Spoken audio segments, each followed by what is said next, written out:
This might be copium. I'm actually glad we had a really hard group because every series we had a real learning point. And yeah, we really made the best of teachable moments. I tried to give teachable moments, build a narrative that we can control, and teach the guys it's our atmosphere. It's everyone on the team's team, and we can all make this team play however we want, right?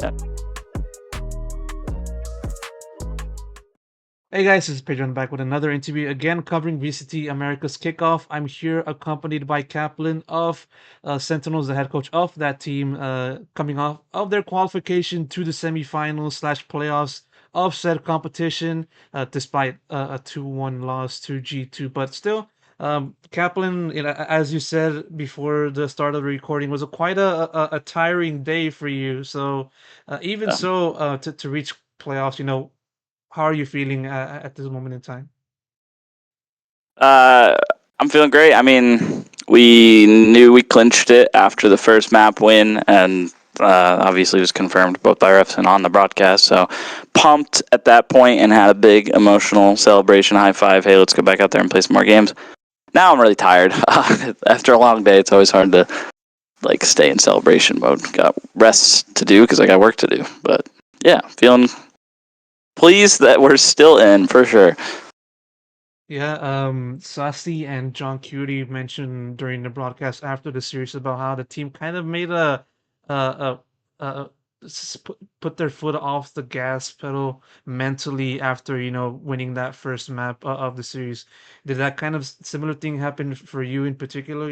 As a coach, or were you maintaining focus at the latter stages of that series?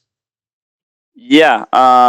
So we knew we clinched it, and then we celebrate, and then we're tired because that's how it works. We're proud, and then we want to rest. It's always kind of this come down after you win in these competitions, and that hits right after you win, and after big spike of joy, and then wow, I'm tired, and it's really hard to just pretend that doesn't happen and make that disappear for a series. There's some discussion or logic to how much strategy do we want to show if these games don't have any weight and stuff like that. And then we talked about it before the game. We said, yeah, let's go out here and give it a good effort. But I think it's hard to force that and hard to really let's be real. We were not 100% there. It's no excuse. Well played by G2. I definitely feel it, but I don't have to play the game. I don't have to communicate. I don't have to look at the radar. I don't have to aim. So my only job is to, at that point, find it in me to be like, yeah, let's still win, and just try to, the guy said, I'm just trying to push that on him, and I'm in a position where I can challenge the way I feel and rally myself as a leader because that's my job. Their job is to do that and play. So I tried my best, and I think they tried their best, and I think we're all happy we made it. Yeah, and it definitely did bear fruit with the team's qualification to the semifinals. And of course, there was a time in which that kind of thing was not as wasn't very clear throughout today. Before that sunset a map win against G2 in the start Yeah, of that series. And yeah, plenty of things I can ask about that. But first off, the comeback. sure. Second half on defense, winning every single round from the jump. How did that happen? Yeah, we knew they wouldn't expect our sunset because it's a new comp for us, and we felt really confident, even though if you look at their picks, they've liked Sunset a lot. We felt really confident in how our comp works and how the map works, and felt like they didn't have the same pulse. And basically, we felt like we would comp diff them. And I've been in these scenarios before where you come in after a break and a team is still playing, and I said it to the team at halftime. I said, hey, we are going to comp diff them here, and I've seen it happen before. They're warmed up and we're cold, so they look hot. And then they start to get tired because this is essentially their fourth map in a row, and we're now warmed up after a break.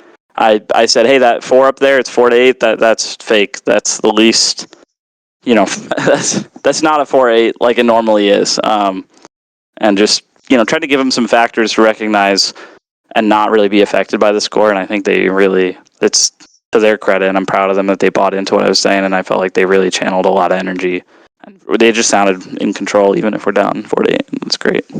Yeah, they definitely dished that out in that second map or second half of the first map, just winning that, and then ultimately securing a qualification for a playoffs. And yeah, you mentioned the comp about Gecko and pairing that up with a KO in addition to that Cypher, Yeah, Raze and Omen. A vast difference compared to the kind of comps that you were putting out in the lead up to this competition. And I understand you can't really share too much, but um, sure.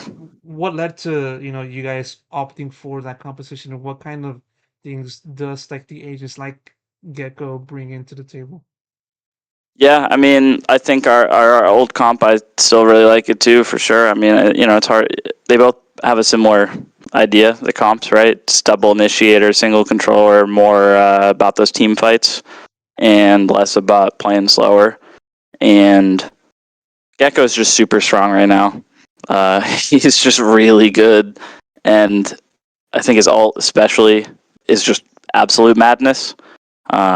It's a very good 7 point ult when you consider the power level of the rest of his kit, and he builds it a lot because of wingman plants, diffuses, stuff like that. He's really strong. We played against a Gecko firsthand on Sunset, and uh, wanted to be able to have a surprise in our pocket, which obviously paid off. So we felt like that was a good place to have a surprise ready, right? Yeah, of course. And then piggybacking off of that, then this question was already asked to John Cutie also during the broadcast, so I want to ask you, repeat it to you for this go around. Then, do you expect for Gecko to have a much bigger presence within like the meta for Americas, maybe outside of that, later on down the line, maybe in playoffs or maybe like later on in Madrid or something like that? Yeah, I definitely think teams will explore more. There's a lot of different ways you can go with comps, and there's a lot of different styles of play on different maps. But uh, I think teams and maps that are doing double initiator stuff, he's just going to show up more and more and more, right? Like today we saw a KO split. Yesterday we saw a KO bind. Like I think, but no Gecko. I think teams are, yeah, we're going to see a lot more Gecko in the next month or two, I would guess. Taking a look at also on the rest of the team's map pool, of course, Split, despite you guys losing that at the end of the G2 series, you guys, it's been a map that, in which the Sentinels have been very strong at, even winning against MIBR earlier on in the day. And yeah, it's also another piece that you have at your disposal when it comes to playing against other teams. And so, how do you view the team's map pool as of now? And also, on top of that, what do you feel makes the team's play in split so strong at this moment in time? Yeah, I mean, the biggest thing with Split is confidence, right? Like, I think everyone is comfortable in their role on that map, and we just have played it so much in matches and scrims at this point that we find a really nice flow with it. And um, it's the type of comp that's kind of got everything in the toolbox, so you can play around whatever you're up against instead of feeling like you're the one that none of the team's playing around, right? Like, it's very balanced. You can do a lot of different things at different paces with it. So I think we're building confidence in understanding that, right? Like, um, and yeah, we just find our flow state, and we do a lot of work to look at how other teams play on Split. But I do a lot of work with the guys and with Drew to look at how we've been playing Split and how a team might try to deal with that, right? I mean, you just have to be self-aware of what you've been doing and what a team's going to try to do to answer that. And the team has gone through such a very eventful road to get to this point, to get to playoffs, and just be one series win away from qualifying to Madrid.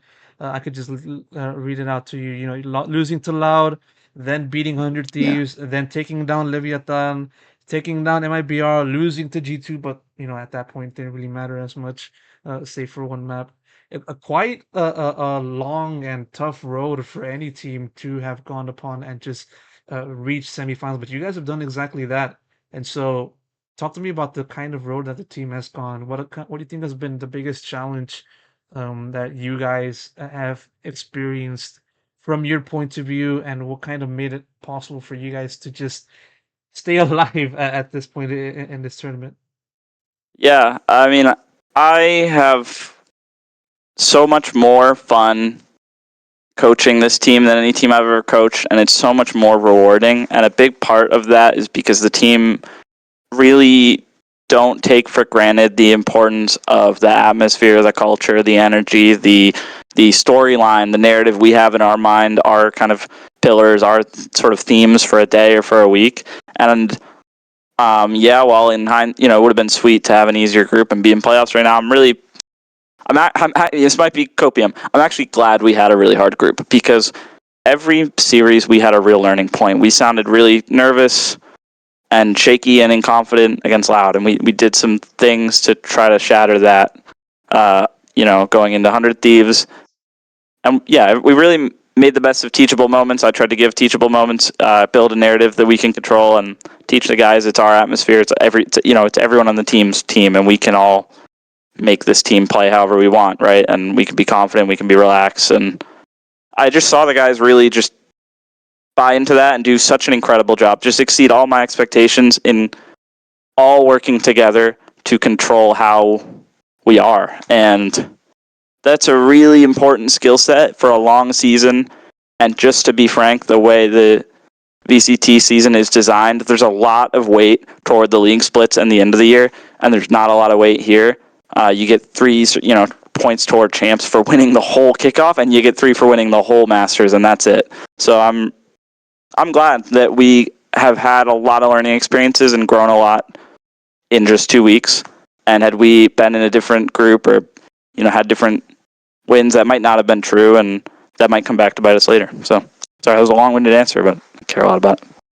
Still a good answer nonetheless. And one final question Thank you. before we wrap it up.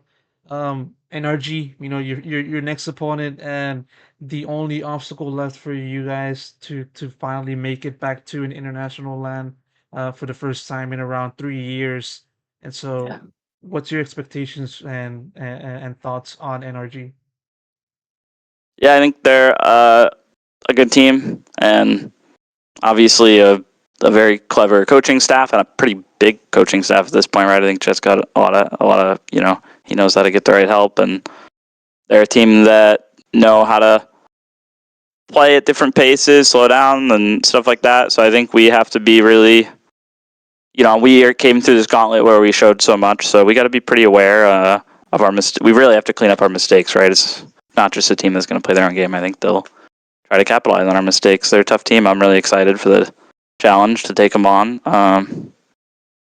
And yeah, we're just going to get right back to work here. We'll take one day off. We'll get back to work. Of course, and everybody else will be excited for when that match does kick off, pun intended, myself included. And yeah, and hopefully you guys are able to do well in that upcoming match. So, Kaplan, really appreciate you taking the time during this interview. And yeah, go get some shut eye, go to bed, and I'll just let you go from now on. So, thank you so much. Appreciate it. Thanks a lot, Pedro.